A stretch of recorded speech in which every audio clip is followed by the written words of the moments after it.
সকাল সকাল আজকে স্কুল শুরু হয়ে গেল, গরমের ছুটি শেষ, অনেক দিন রেস্ট। তারপরে দেখো এই যে ওরা নিচে নেমে গেল, নেমে বেরিয়ে গেল। তারপরে আমাদের ছোট্ট দুষ্টু আর ম্যাঙ্গোকে বার করে ফেললাম, বার করে এবার বাইরেটা রাখলাম। আর দেখো সকালবেলা সকালের পরিবেশটা দেখতে এত ভালো লাগে যে কিছু বলার নেই। এত সুন্দর, গাছে গাছে ফুলগুলো এত সুন্দর ফুটে আছে যে কি বলবো, মানে খুব ভালো লাগে দেখতে। দেখো সকালের আকাশটা কি সুন্দর, তাই না? মনে হয় যেন তাকিয়েই থাকি সকালের আকাশের দিকে, মানে বলার মতো নয়।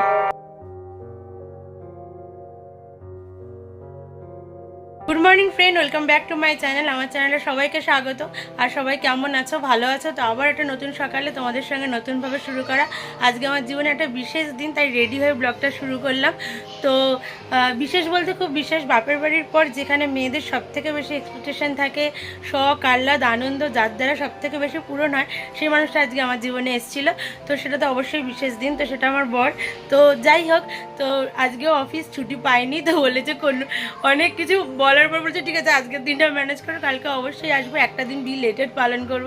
তো ঠিক আছে চলো, কিছু করার নেই, তো অফিস তো করতেই হবে, যেরকম আগেও বলেছি।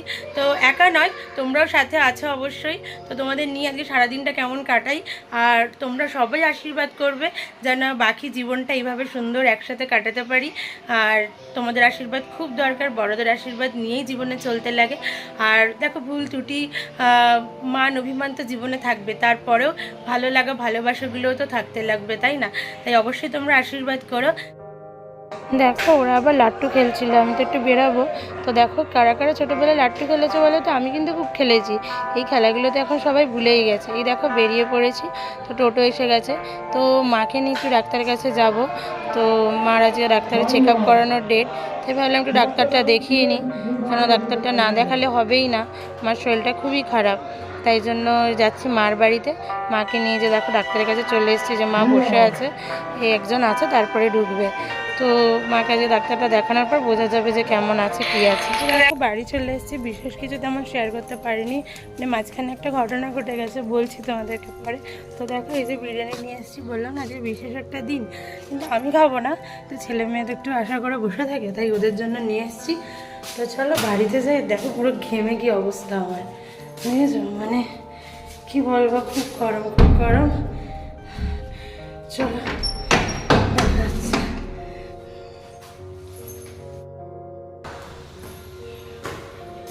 বাবু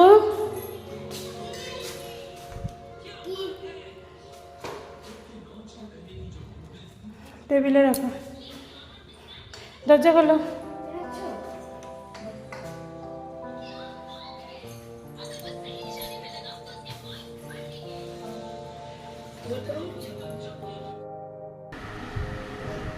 ভালো হয়েছে বাবু খেতে? টেস্ট হয়েছে? মজা হয়েছে বিরিয়ানি খেয়ে? দেখি।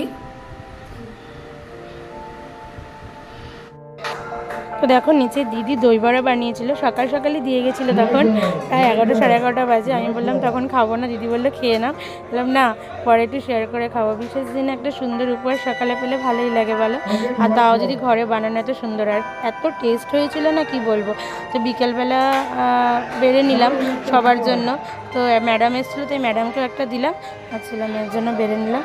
তো চলো সঙ্গে থাকো, যদি ভিডিওটা ভালো লেগে থাকে অবশ্যই লাইক কমেন্ট আর শেয়ার করে দিও।